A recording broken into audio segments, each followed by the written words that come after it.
Department of Fisheries would like to take the opportunity to speak to and to advise a number of our stakeholders, including fishers, CMOS farmers, and aquaculture farmers, those aquaculture farmers who are involved in fish and shrimp farming.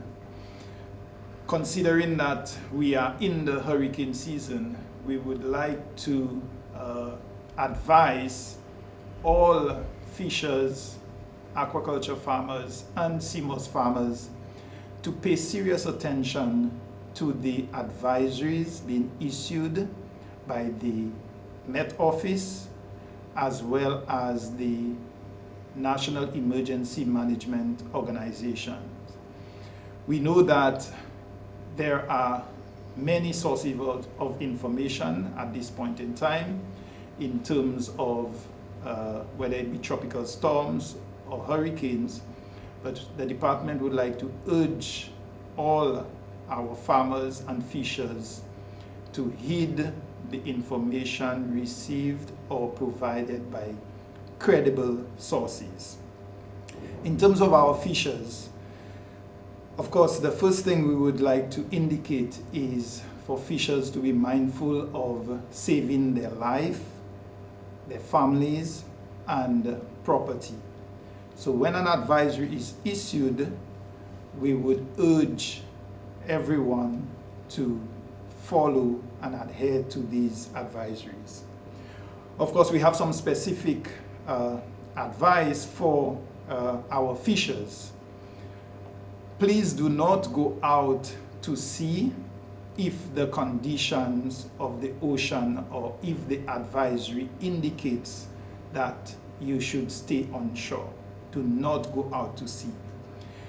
When a storm is approaching or ahead of a storm, we would urge all fishers to pull their boats ashore or to secure their vessels in an appropriate location to get the vessels out of the shoreline, because if you have storm surges or you have high wave action, this can certainly damage the property or the asset.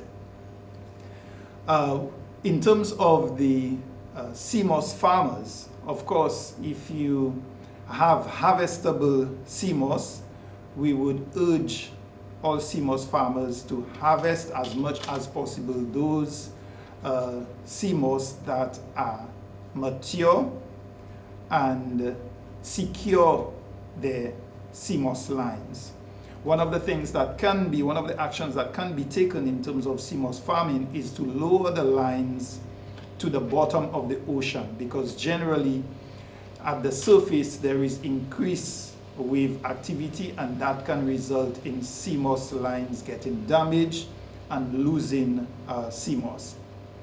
If you have, for example, a fish pot or some kind of secure frame, you can put some of the CMOS in these secure frames or fish pots.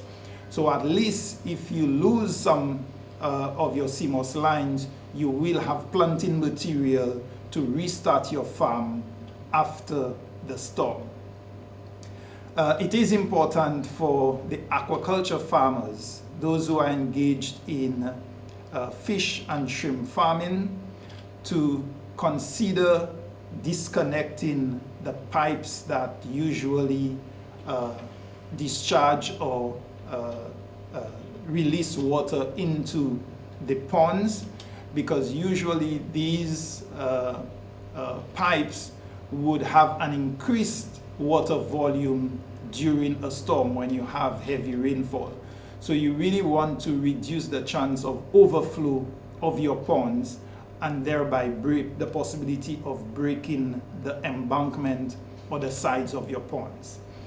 You also do not want to have an overflow, because at the end of the day, you can end up losing your produce, whether it be shrimp or fish.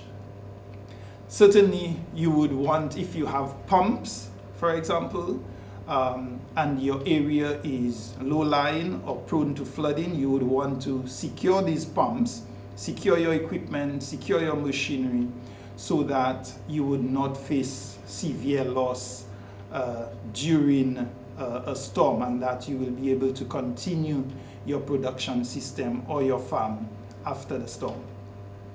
Another important point is in relation to aquaponics farmers. We know that we have a number of aquaponics farmers who would have their farming system. They are covered sometimes with greenhouse material or plastics.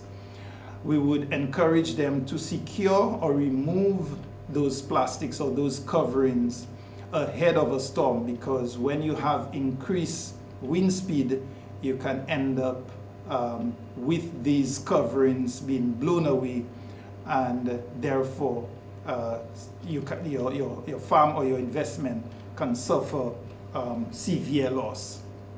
At the end of the day, I would like to repeat that one of the most important things ahead of a storm or during the hurricane season is to listen to the advisories and to protect your life, your family, the lives of your family or relatives, and of course, your asset. So this is what we would like to urge all CMOS farmers, all aquaculture farmers, and fishers to pay great attention to.